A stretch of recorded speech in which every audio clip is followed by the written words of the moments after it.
ربنا آتنا في الدنيا حسنة وفي الآخرة حسنة وقنا عذاب النار 100 ló máa ṣe wá wá ṣe kí ni sí ya Allah ya Shakur ya Allah ya Shakur 313 ربنا آتنا في الدنيا حسنة وفي الآخرة حسنة وقنا عذاب النار 100 ya Allah ya Shakur ya Allah ya Shakur 313 ṣe fún 11 days pẹ̀lú sàárà ṣorí pé wọ́n gba ògo ẹ ẹnìkan gbẹ́sẹ̀ lógo àìrí òrí jẹ òrí mu o ti ń rí ṣe tẹ́lẹ̀ wọ́n ń wálẹ̀ padà àbí pé ò tí ẹ̀ tí ì rí ṣe rí o ṣàǹfà kò tóra wọn bó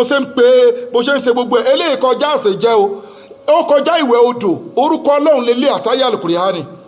ọlọ́run arọ́jọ́ àrísìkí fún wa máa mówó nú owó ni bí sí ní láì tààlà ẹ̀yin gbẹ́gbẹ́ yín jọmọ́ ẹ fi fídíò yìí ránṣẹ́ ẹ dẹ̀ fi nǹkan tẹ bá lágbára sẹ́kàtà àwọn aláìní kan tó ṣiṣẹ́ àbútẹ́ bá ṣiṣẹ́ ìtàn account number ní fáwọn aláìní 0123214254 account number fáwọn aláìní 0123214254 Women Bank of Nigeria Global Dahiratu Dhikrlahi Islamic Organization gbogbo ẹ̀yin olólùfẹ́ ọlọ́run tẹ́ ń gbádùn àwọn àdúrà tán filẹ̀ ẹ fi Hajj àti Umurah ẹ fi tawá lọ rẹ ní organization wa a nídìí Hajj àti Umurah organization wa ẹ fi tawá lọ rẹ aláwọn èèyàn tá máa fún náà tó lè máa jẹ́ sàárà fún yín so ẹ gbìyànjú ẹ lọ dán orúkọ ọlọ́run yìí wò ò ń fà kò tóra wọn àjẹ́ kan ní oṣó kan ní ẹnìkan ti gbògo àwọn arógòṣó ajẹ́ ológo gbàgbé kì í ṣe wájú Allahumma rabbana atina fi dunya hasanatan wa fil akhirati hasanatan wa qina azaban nar tó bá fẹ́ rí rabbana atina fi dunya hasanatan lọ sí Quran chapter 2 verse 201 then Suratul Baqarah verse 201 wàá ṣe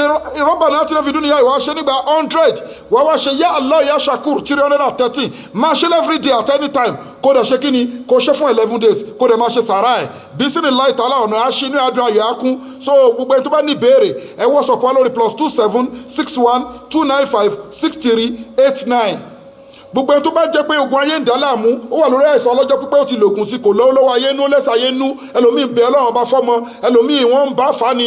both natural and spiritual problem ẹ contact Global Dahiratu Dhikrlahi Islamic Organization Health and Spiritual Department lórí nọ́mbà yìí lẹ́ẹ̀kan sí +2761295638 innal izzata lillahi jami'a gbogbo agbára ọlọ́run ọba lónìí o masalamu wa ilal liqa'i.